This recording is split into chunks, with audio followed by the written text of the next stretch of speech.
Vandeham Shri Gurun Shri Padakamalam Shri Gurun Vaishnavamscha Shri Rupam Sagrajatam Sarvana Raghunathan Vitam Tam Sajivam Sadvaitam Savadutam Parijana Sahitam Krishna Chaitanya Devam Shri Radha Krishna Padan Sarvana Lalita Shri Vishakam Vitamscha He Krishna Karuna Sindhu Dina Bandho Jagatpate Gopesha Gopika Kanta Radha Kanta Namostate तप्त कांचन गौरांगी राधे वृंदावनेश्वरी वृषभानुसुते देवी प्रणमामि हरिप्रिये वाञ्छाकल्पतरुभ्यश्च कृपा सिन्धुभ्य एव च पतितानां पावनेभ्यो वैष्णवेभ्यो नमो नमः। जय श्री कृष्ण चैतन्य प्रभु नित्यानंद श्री अद्वैत गदाधर श्रीवासादि गौर भक्तवृंद हरे Krishna Krishna Krishna Hare Hare Hare Ram Ram Ram Hare Hare Hare Krishna. So we will continue the 18th chapter. So we are in 36th sloka. Sukam tva idanim trividam shृणु me bharatarshava abhyasad ramate yatra dukkantam cha nigacchati.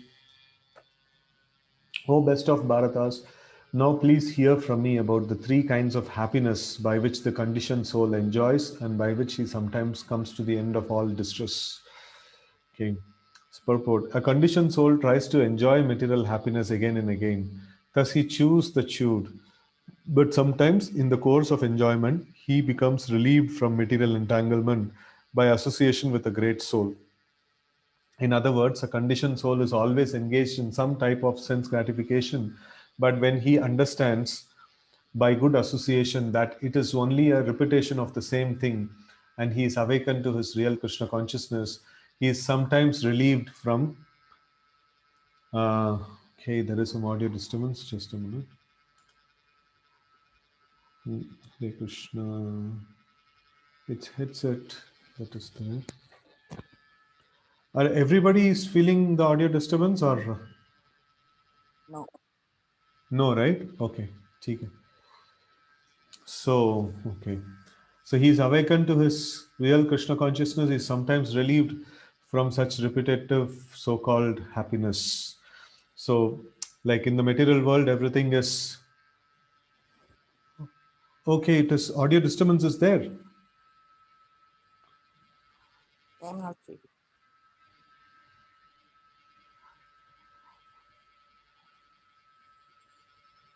Okay. Little bit disturbance is there. Okay. So I think my computer is creating some sound. It's okay. We cannot solve this at this point in time. Hare Krishna. So, okay, we will have to live with that little disturbance. Okay, so this is, when in the material world, all of us go through various problems and, because of our association with three modes of nature. So, uh, so because of the association of three modes of nature, but when we come in contact with the devotees of the Lord and when we start practicing Krishna consciousness, so then we get a kind of experience beyond the modes of nature, and that relieves one from the repetition of this miseries that we are going through in the material world. Okay, text 37. यत्तदग्रे विषमिव परिणामे अमृतोपमं तत्सुखं सात्विकं प्रोक्तम् आत्मबुद्धिप्रसादजम्. So agre means agraja, like many of you, like from the Hindi background, will know that agraja means like the elder person, right? So yattad agre vishamiva. So that means that happiness or that thing which in the beginning it looks like visham, beginning it looks like poison, and parinam means the result or the end result is amruta upamam. So it is like compared to amruta. So tat sukam satvikam proktam. So Atma Buddhi Prasadajam. So that kind of happiness, which in the beginning it appears like Visham, and then at the end it becomes like no nectar, Amrita. So that kind of Tat Sukham, Satvikam Proktam. And Atma Buddhi Prasadajam. So it gives us self-realization also. No? So that is the prasad, that is the result, or that is a effect of such kind of a happiness, is that it can invoke self-realization in the system. So let's read the translation. um, that which in the beginning may be just like poison, but at the end is just like nectar, and which awakens one to self-realization, is said to be happiness in the mode of goodness. Purport: in the pursuit of self realization, one has to follow many rules and regulations to control the mind and the senses and to concentrate the mind on the self. All these procedures are very difficult, bitter like poison. But if one is successful in following the regulations and comes to the transcendental position, he begins to drink real nectar and he enjoys life. Right? So this is many times people ask so much rules and regulations, not just for practicing bhakti. No, we have to give up onion garlic. We have to eat only food that is offered to the Lord, and then we have to chant 16 rounds, and then we have to follow four regulative principles: no meat eating, no illicit sex, no intoxication, no gambling. And so many rules and regulations are there. So no, it is like it is too much. No, generally people say like, no, this is like too much to follow. So and on top of it, yeah, like we call that films and other social media as also saying that this is also that is provoking kama, krodha, lobha and things like that, so that also we should not do. And sometimes partying, in partying is also same thing is going on. No, all frivolous things goes on. So sometimes like devotees say, okay, be careful with the partying and things like that. So that is also not very good. So then somebody says, it's like too much. Everything that I'm doing is no is being negated here. So then you say, okay, yeah, it is looks like poison, but then if we successful in following the rules and regulations and come to the transcendental position, come to awakening position of Krishna consciousness, then we will really drink nectar, really amrutopamam, right? So we will get the real nectar. Okay, so text 38, Vishayendriya Samyogad. So that means Vishaya Indriya means Indriya means senses, Vishaya means sense objects, right? Vishayendriya Samyogad. Yoga means, no, the meaning of yoga means union, right? So like some yoga means like it's complete, or in it's kind of a more decorative kind of a word. Samyogad means complete union. So Vishaya Indriya Samyogad means that happiness that is coming in contact, because of the contact of senses and sense objects. That kind of this one, Yatadagre Amrutopamam. So initially it looks like very, very nectar. So if we eat something nice, it looks like nectar. And if we do anything which is gratifying the senses, it looks very, very nice in the beginning. No, Yatad Agre, no, in the beginning, Amrutopamam. And Pariname Vishamiva. So at the end, no, overeating causes problem, overindulgence of any sense objects causes problem. So Pariname Vishamiva. So Tatsukam Rajasam Smritam. That kind of happiness is in the Rajoguna. So that happiness which is derived from contact of the senses with their objects and which appears like nectar at first but poison at the end is said to be of nature of passion. Purport: a young man and a young woman meet, and the senses drive the young man to see her, to touch her, and to have sexual intercourse. In the beginning, this may be very pleasing to the senses, but at the end, after some time, it becomes just like poison. They are separated, or there is divorce, there is lamentation, there is sorrow, etc. Such happiness is always in mode of passion. Happiness derived from combination of the senses and sense objects is always a cause of distress and should be avoided by all means. Okay, so this doesn't mean that people don't get married or something like that. So this means that even in the institution of marriage, we don't see that the opposite partner is there only for my enjoyment. No, it is not like that. The grahastha ashram, it is mentioned as grahastha ashram means no, the couple together they try to advance in Krishna consciousness and attain the lotus feet of the Supreme Lord. And the matter of this Kali Yuga, this has become a very important thing, that man and women union means it's only for the purpose of pleasure. So that is actually a wrong conception. In the Vedic times, this was not the conception. The Vedic times, marriage means it is an institution meant for progress towards Krishna consciousness, right? And they used to beget children, as for according to the dharmic rules and regulations. So otherwise, they would assist each other in the process of advancing in Krishna consciousness. Okay. Text 39. Yadagre chan bande cha sukham mohanamatmanah nidralasya pramodottam tattamasam udahritam.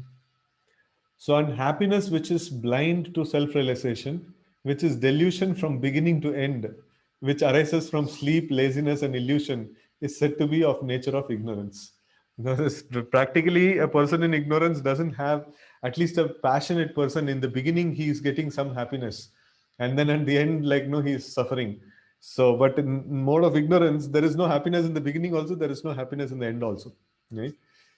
So, one who takes pleasure in laziness and in sleep is certainly in the mode of darkness, ignorance, and one who has no idea how to act and how not to act is also in the mode of ignorance. For the person in mode of ignorance, everything is illusion. There is no happiness either in the beginning or at the end. For person in the mode of passion, there might be some kind of ephemeral happiness in the beginning and at the end distress. But for a person in mode of ignorance, there is only distress both in the beginning and at the end. So it's very, very horrible thing, right? So why do somebody goes to sleep? Because he feels tired, and then after sleeping for long hours, he gets up and sees that no, nothing has been done and everything is like, it's like blank, and he feels depressed. If we actually want to make somebody depressed, just give him sleeping pills and make him sleep for a long time, then he'll get depressed. So it is like that. Okay, text 40. Nadad asti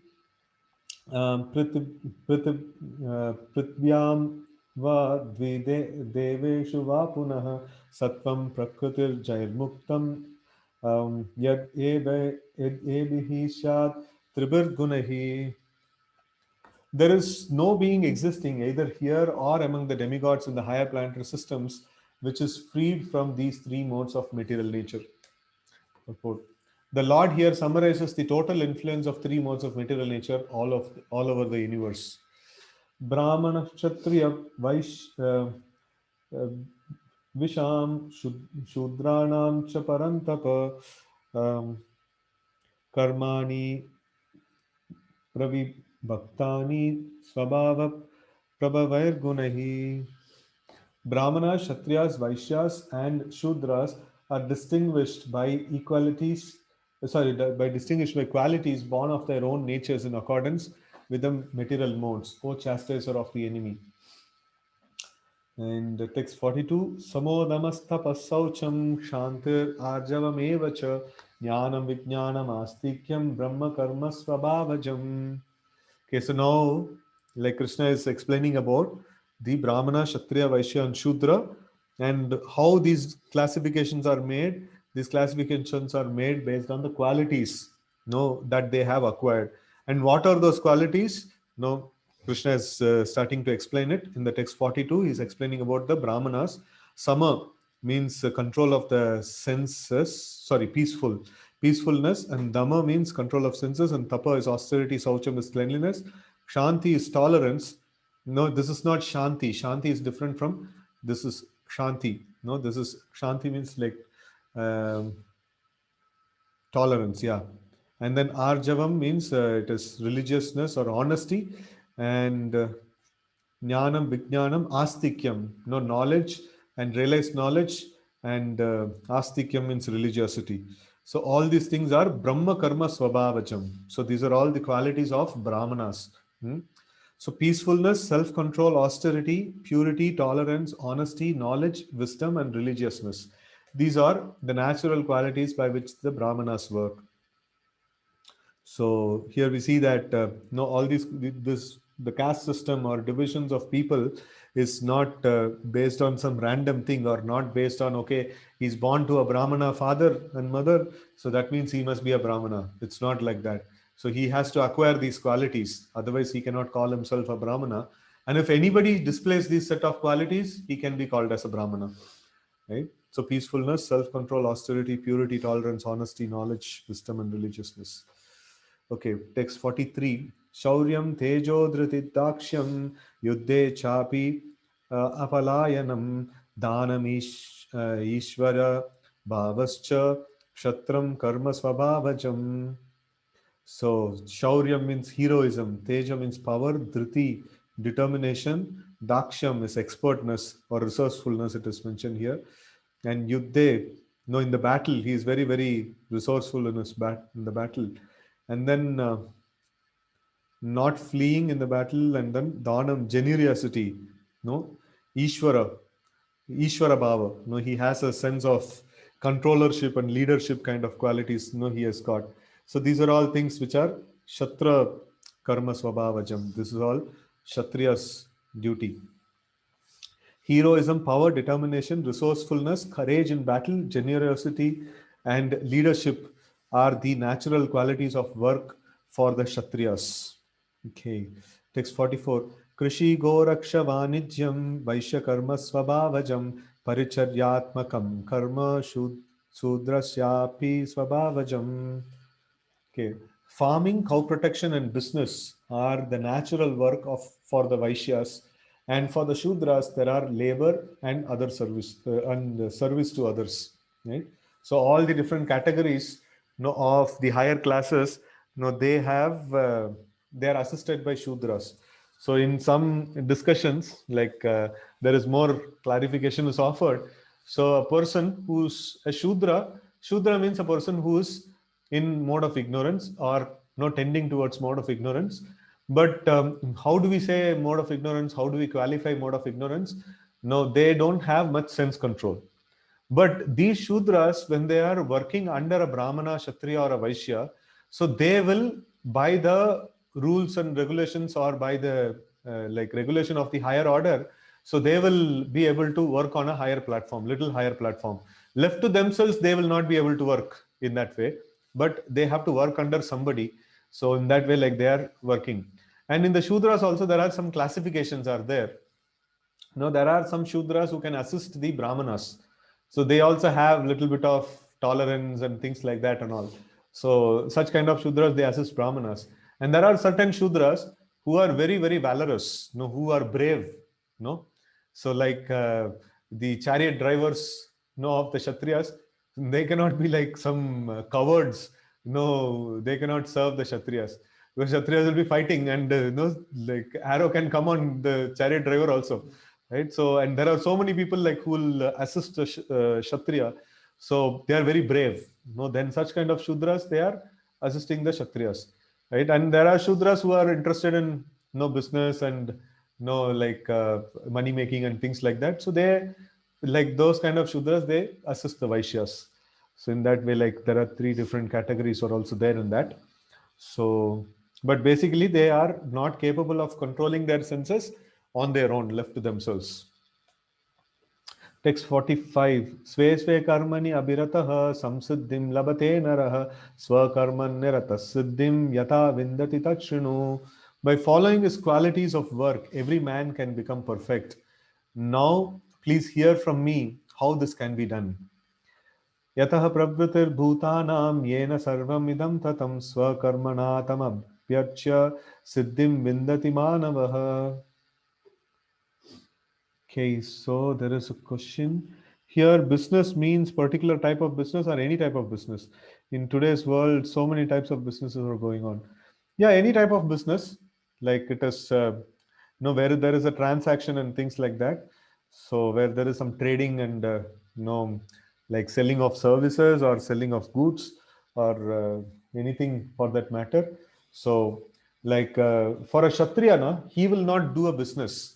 He will organize things, and he will kind of control and rule over things and things like that. Bravery, protection, and those kind of things are Kshatriya karma.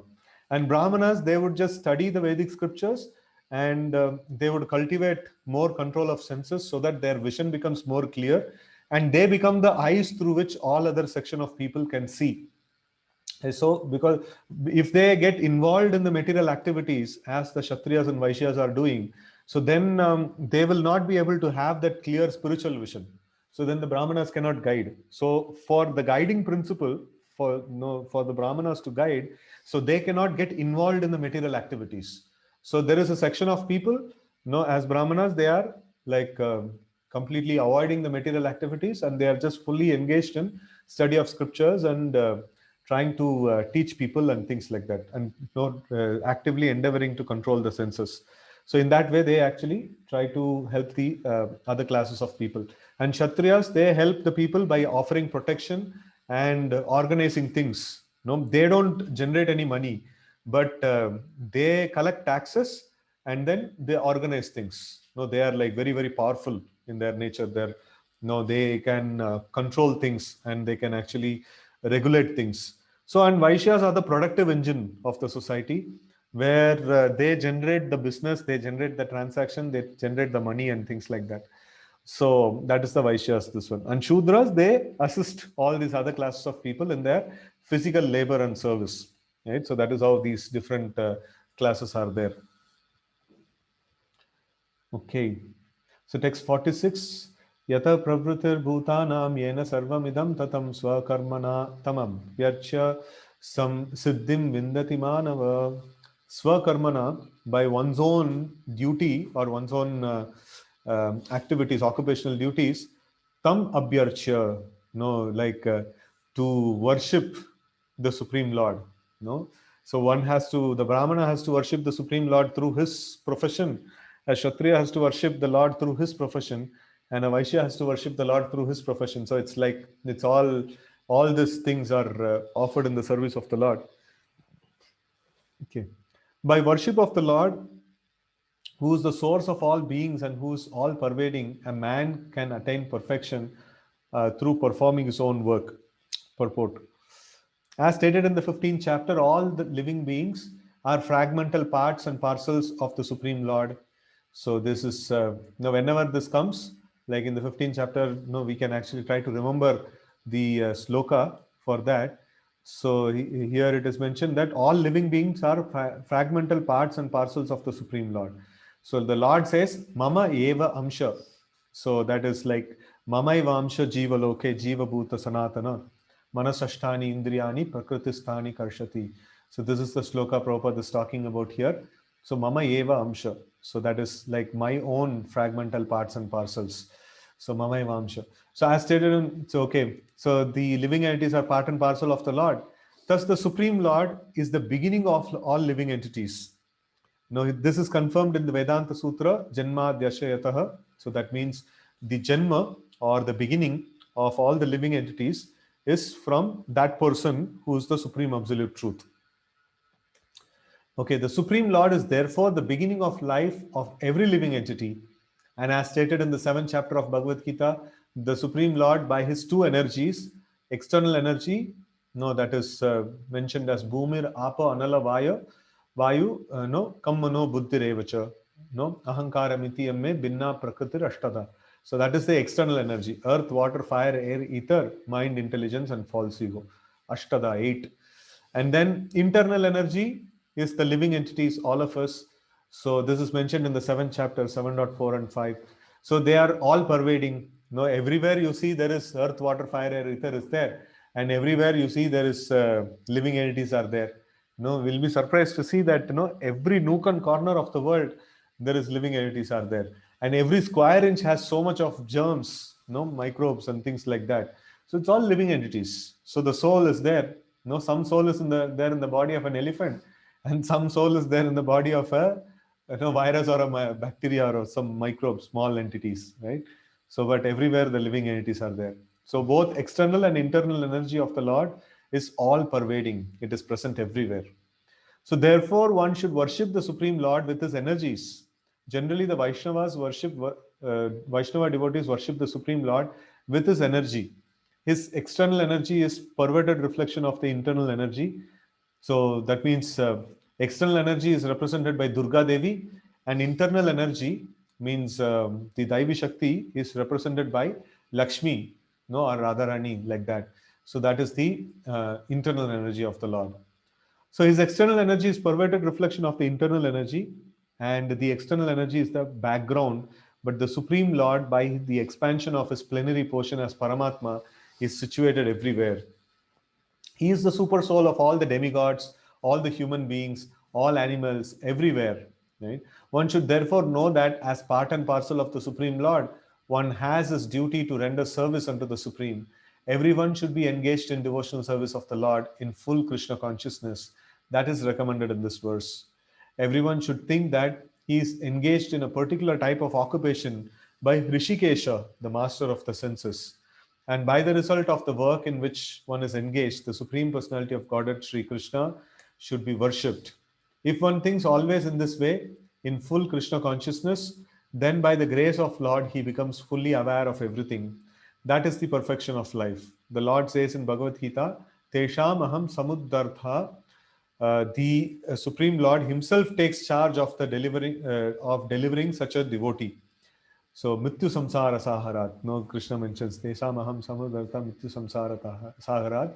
Bhavami na Chiram Partha. No, like this will happen. No, how much time it will take? Na Chirami. No, not very much time. Na Chiram Bhavami na Chiram Partha.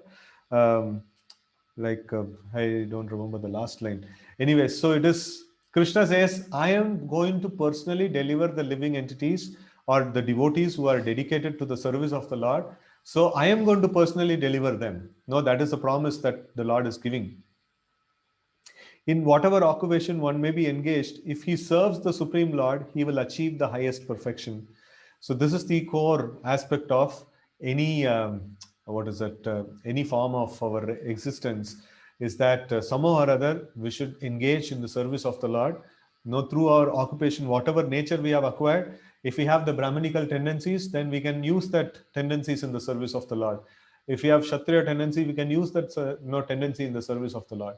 So in that way, we should use our tendencies in service. And then, Krishna is telling that I will personally deliver. Okay, Shreyan Swadharmo Vigunaha Paradharmat Swanushtitat Swabhava Niyatam Karma Kurvana Napnoti Kilbisham. Okay, here Krishna is mentioning Shreyan Swadharmo Vigunaha. No, viguna means like imperfectly done. No, here word to word meaning is there. So when we actually learn this, how to decipher the sloka, the shlokas make more meaning to us actually. Shreyan means good. No, Swadharma means one's own occupational duty. Vigunaha means imperfectly done. So it is better, it is good for us to do our own occupational duty, even if we are not very perfect in it. Right? And then paradharmat swa anushtitat. No, it is better than doing somebody else's dharma, paradharma. No, swabhava niyatam karma. So one has to do one's activities based on one's swabhava, right? Kurvan apnoti kilbisham, right? So in this way, like one will not touched by the sinful reactions, right? So we have, it's for example, if a tiger is eating a deer, for him he's not going to get any karma. But if we go and kill an animal and eat, like, no, we will get karma, right? So it's like paradharma. So everybody has got a particular kind of a dharma, and he only has to do that. And he should not try to do somebody else's job, right? So that is why it is mentioned, Shreyan Swadharmo Vigunaha, Paradharmat Swa Anushtitat, Swabhava Niyatam Karma. So prescribed, like, no, the activities are prescribed based on Swabhava. It's not based on one's expertise. I can do a particular job in an expert way. So that is not the criteria. Now, what is the criteria? What is the nature that we have acquired? And according to that nature, we should work. So that is the thing which Krishna is mentioning. So he's telling it is better to engage in one's own occupation, even though one may perform it imperfectly, than to accept another occupation and perform it perfectly. Duties prescribed according to one's nature are never affected by sinful reactions, right? So in this way, like if we follow our nature, and accordingly if we perform our material duties, so then it will not be affected by sinful reaction, and it is not going to give too much of positive side also.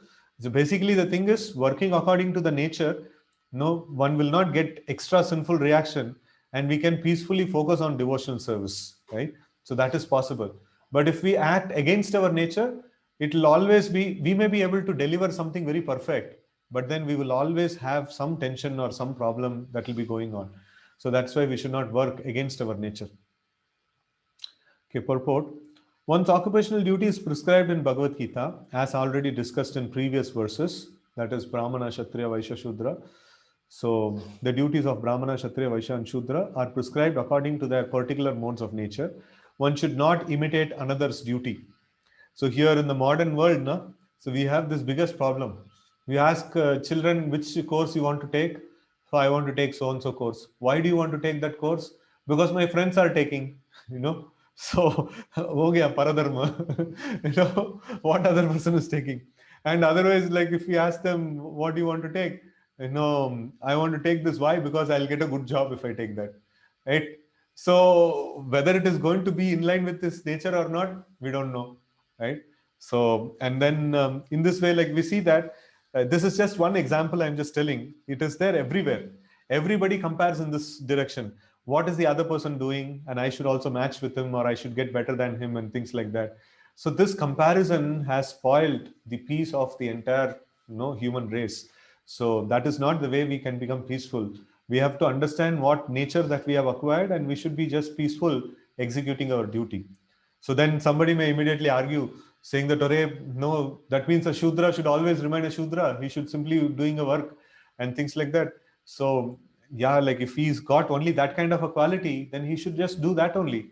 So he should not try to do something else. You know, if his modes change, if the kind of modes of nature that he has acquired change, so then he can do something different. But what is the kind of modes he has already acquired? He should just work according to that. So then somebody may say like, no, this is no, there is no development, there is no advancement. So the like Bhagavad Gita or Krishna says that advancement is not to become Kshatriya or a Brahmana or things like that. Advancement is to become more perfect in Krishna consciousness. Even a Shudra can become a Krishna conscious person, a Vaishya can become a Krishna conscious person. So what's the need that I have to become like, you know, very powerful person, rich person in this world? There's no need for it. No, this life is so short, and we are born, and no, anytime we may die, and in between we want to prove ourselves as the biggest person in this world, richest person in the world, and powerful person in the world. No, it's all waste of time actually. Like we have to prove one thing, that I want to get attached to the lotus feet of the Lord. No, that is one thing that we want, and all other things. No, if I have got a quality of a Kshatriya, I will act like a Kshatriya.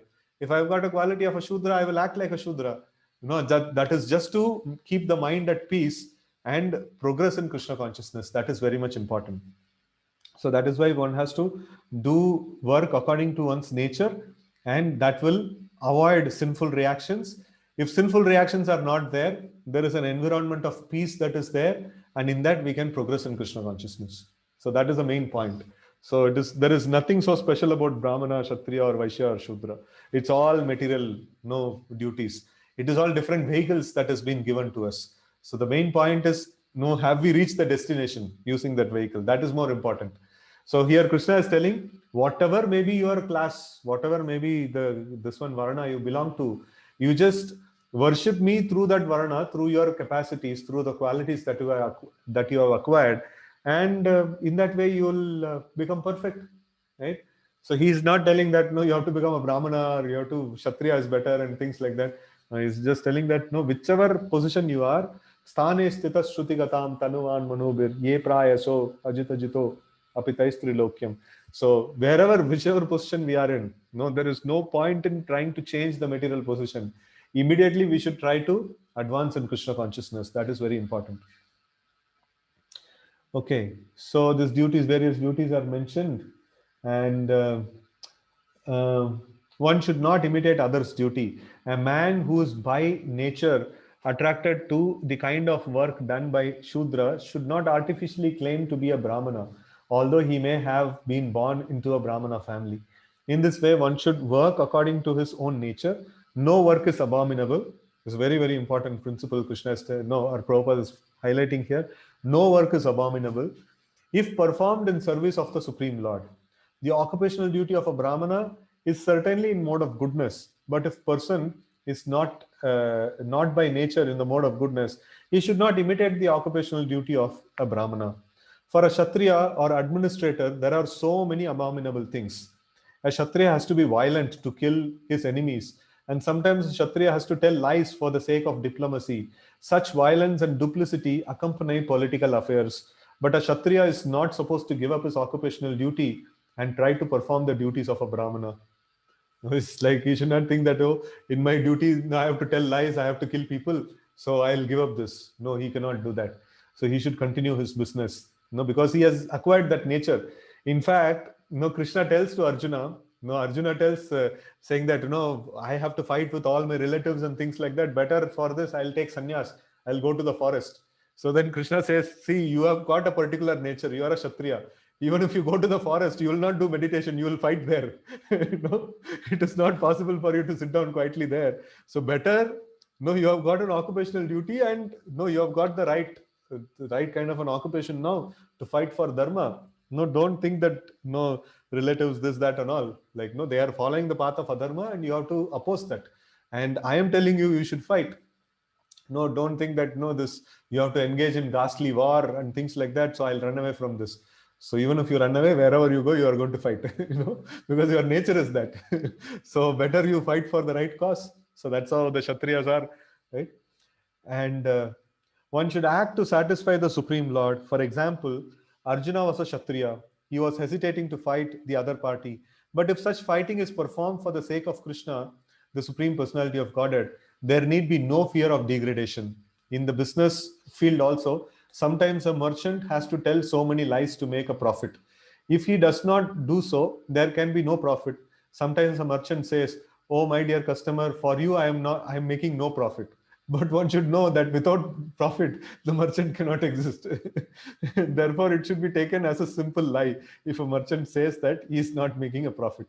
But the merchant should not think that because he is engaged in an occupation in which telling lies is compulsory, he should give up his profession and pursue the profession of a Brahmana. That is not recommended.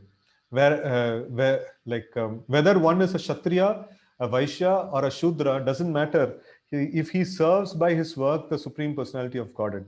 Even Brahmanas who perform different types of sacrifice sometimes must kill animals, because sometimes animals are sacrificed in such ceremonies, like Gomeda Yajna, where a cow is offered in sacrifice, and Ashwamedha Yajna, where a horse is offered as a sacrifice in the Yajna.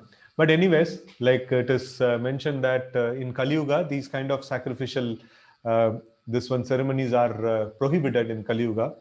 No, Ashwamedam, Gavalambam, Sanyasam, Falapaitrikam, Devarena Sutotpatti, Kalau Pancha Vivarjayet. Right? So these 5 things are prohibited in Kali Yuga.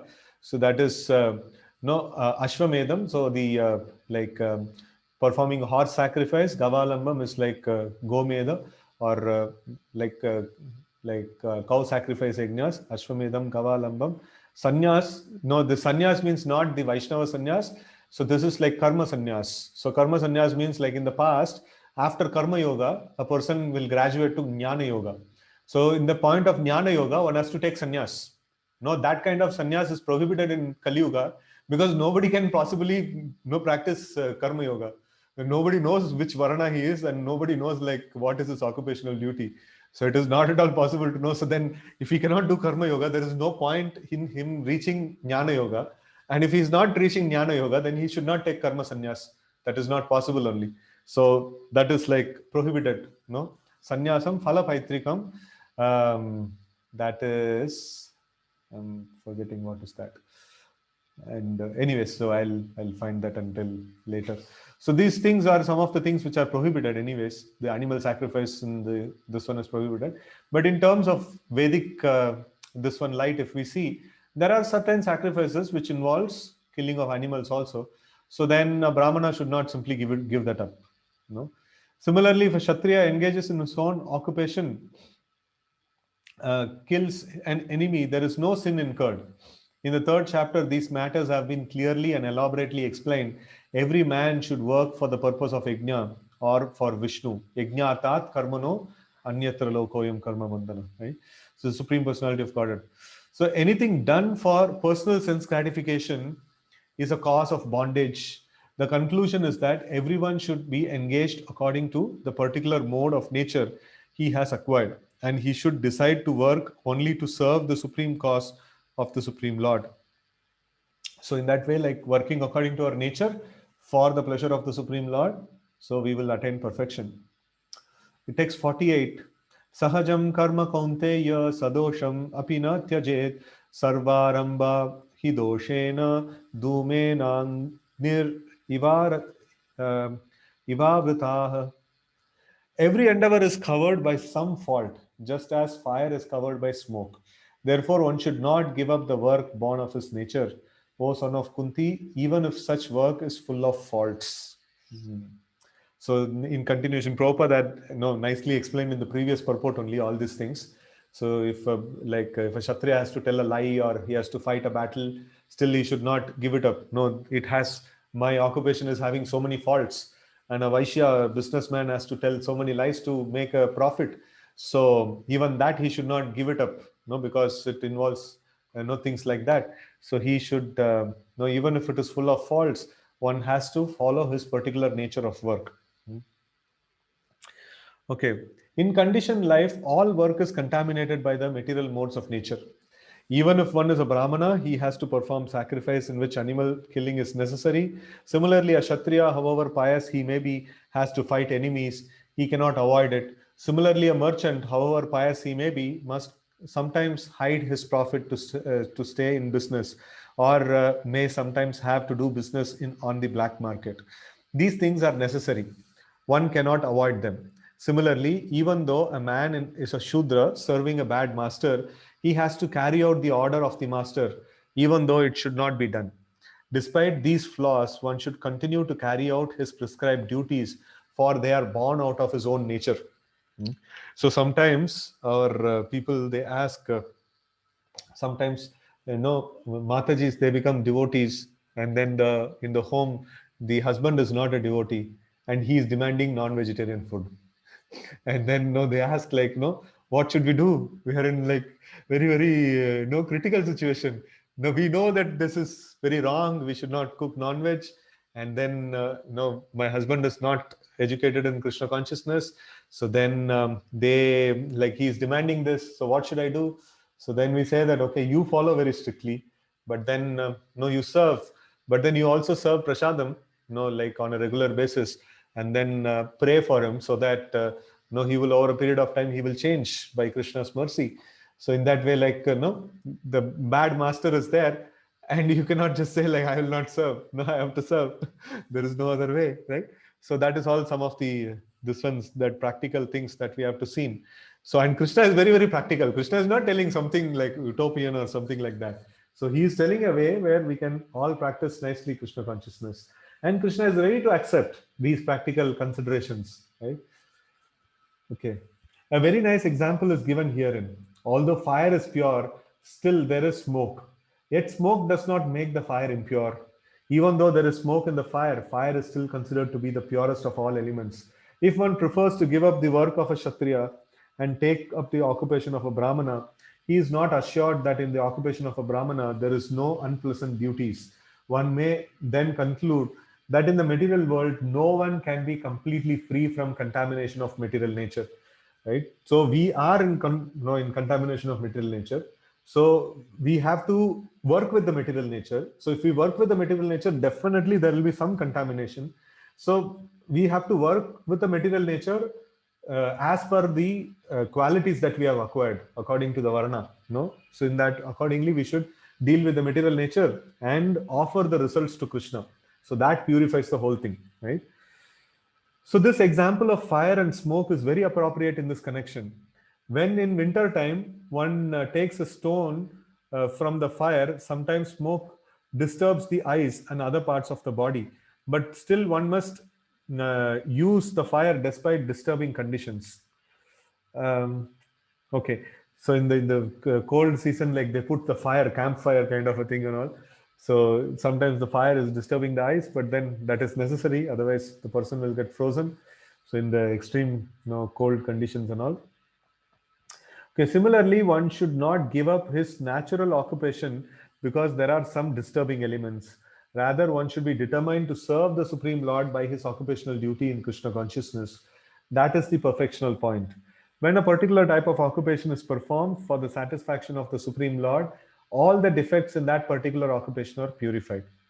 When the results of the work are purified, when connected with the devotional service, one becomes perfect in seeing the self within, and that is self realization. Right? So, here, no very amazing thing Prabhupada is mentioning. So, when we offer the results in the service of the Lord, so then it becomes all pure. The results is purified, and all the faults that may have happened in execution of the duty, everything becomes purified. By offering the result in the service of the Lord. Okay, text 49. Ashakta buddhi sarvatra jitatma vigatasprihah naishkarmya siddhim paramam sannyasena. One who is self-controlled and unattached and who disregards all material enjoyments can obtain by practice of renunciation the highest perfect stage of freedom from reactions. Okay. Real renunciation means that one should always think himself part and parcel of the Supreme Lord and therefore think that he has no right to enjoy the results of his work.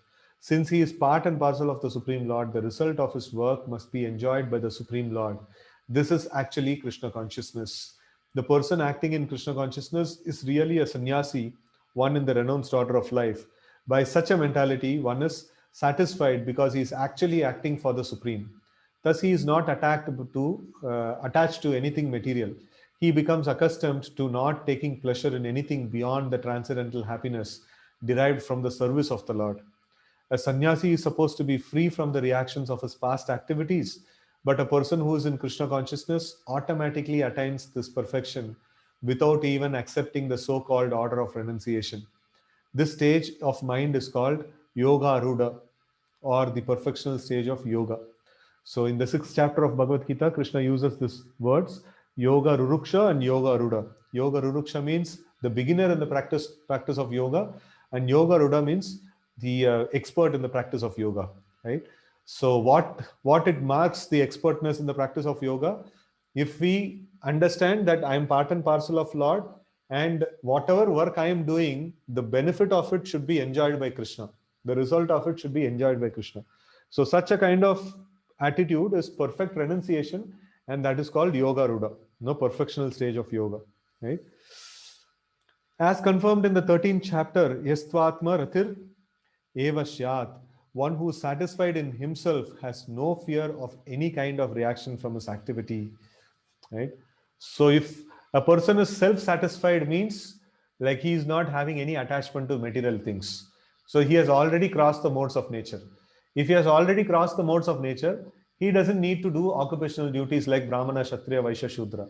So he can actually renounce, know the world. But if he is attached to the material things, then he will fall under the category of Brahmana, Kshatriya, Vaishya, Shudra. So then he has to work according to his nature. He cannot renounce at that point in time. So he has to work according to his nature and then offer the results to the Lord. But if he becomes completely free from, all the what is it, material attachments, and if he is completely satisfied with himself, so then if he wants, he can take renunciation. He doesn't require to function as a Brahmana or a Kshatriya or a Vaishya or a Shudra. Okay. So audio is low. Is it okay? Okay, Prabhuji. Very slow, Guruji. Okay, so text 50, last sloka we will see. Siddhim prapto yata brahma tatapnoti nibodha me samasenaiva kaunteya nishta jnanasya para. O son of Kunti, learn from me how one who has achieved this perfection can attain to the supreme perfectional stage, Brahman, the stage of highest knowledge, by acting in the way I shall now summarize. So now Krishna is going to tell the this one, uh, going to summarize. No, this 18th chapter itself is some kind of a summary of the whole this one. In that also, like, some summary is coming, like, Krishna is like giving condensed conclusion, and as we go forward we will see like very wonderful conclusions actually come. Purport: The Lord describes for Arjuna how one can achieve the highest perfectional stage simply by engaging in his occupational duty, performing that duty for Supreme Personality of Godhead. One attains the supreme stage of Brahman simply by renouncing the results of his work for the satisfaction of the Supreme Lord. That is the process of self realization. The actual perfection of knowledge is in attaining pure Krishna consciousness that is described in the following verses. Right? So just simply giving our doing our occupational duty and giving results to Krishna, that itself is so purifying. One cannot imagine like how much of benefit he is going to get. So, but now Krishna is going to go to a next level.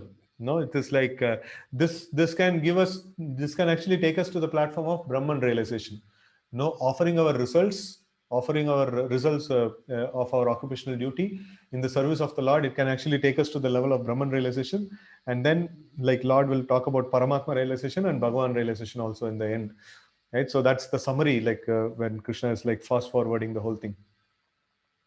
Okay, Buddhya Vishuddhaya Yukto Dhrityatmanam Dhrityatmanam uh, Niyamya Niyamya cha Shabdadin Vishayam Styaktva Raga Dvesha uh, Vyudasya cha व्युदश्य च विविक्तसेवि लग्वासी यतवाक्कायमानसः ध्यानयोगपरो नित्यं वैराग्यं समुपाश्रितः अहङ्कारं बलं दर्पं कामं क्रोधं परिग्रहं विमुच्य निर्ममः शान्तो ब्रह्मभूयाय कल्पते.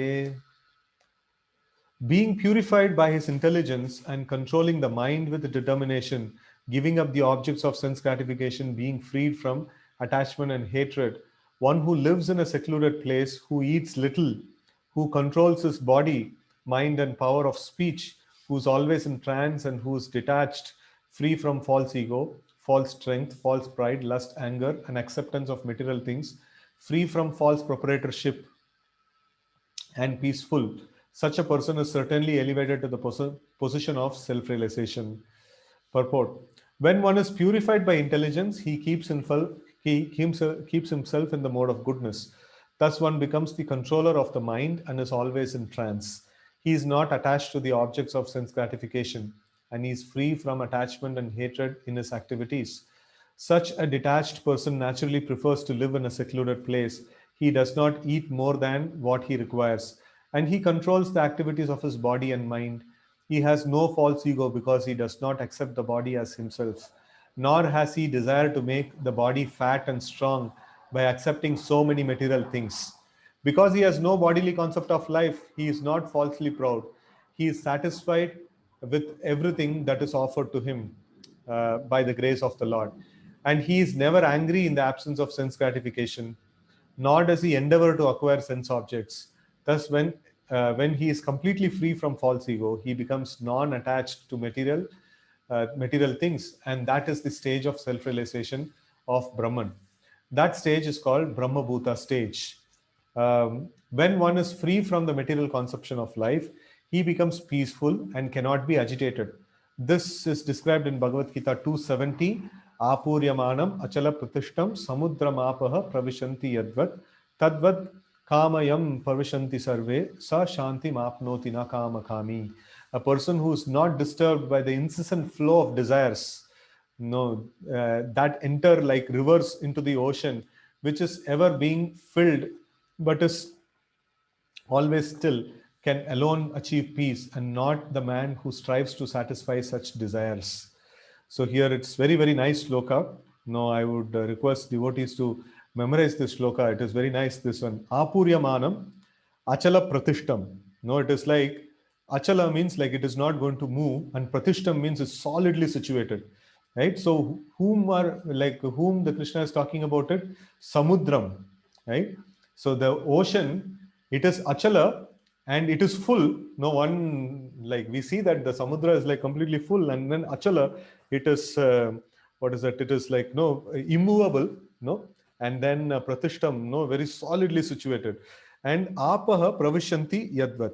So that continuous supply of rivers are coming into the this ocean, right? And in the same way, Tadvat Kama yam pravishanti sarve. So there is desires that is keep on coming. Like every time there is some desires the mind keep generating, right? So tadvat kamayam pravishanti sarve sa shanti mapnoti na kama kami.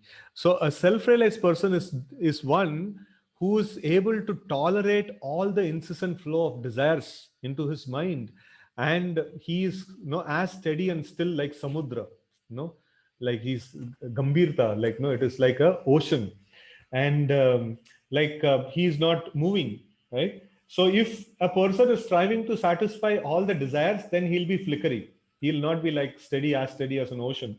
So that is what is mentioned here. A person who is not disturbed by the incessant flow of desires that enter like rivers into the ocean, which is ever being filled but is always still. No, so much of river is flowing into the ocean, but still the ocean is not crossing its limits. It's like pakka. It is like solidly situated.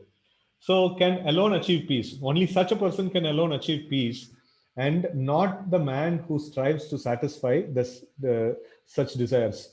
So it is sa shantim apnoti na kama kami. No, like not a person who is striving to fulfill such desires, right? So this is a very important thing. So the desires may come, so many unwanted desires may come to the mind. We should just, because we are practicing Krishna consciousness, we should just consult the devotees or the scriptures and then say, okay, this is to be done or this is not to be done. We should just take a call, and we should be like this samudra mapa, no provision. So we should be like that ocean, not disturbed by the incessant flow of desires that come in our mind. Okay, so here I stop. So tomorrow we will again start from where we left. So this Brahma Bhuta Prasannatma is a very, very important shloka. So from there we start. Okay. Thank you all very much for joining. Hare Krishna. Srila Prabhupada ki jai. Gaur Bhakta Vrinda ki jai. Hare Krishna. Srimad Bhagavad Gita ki jai.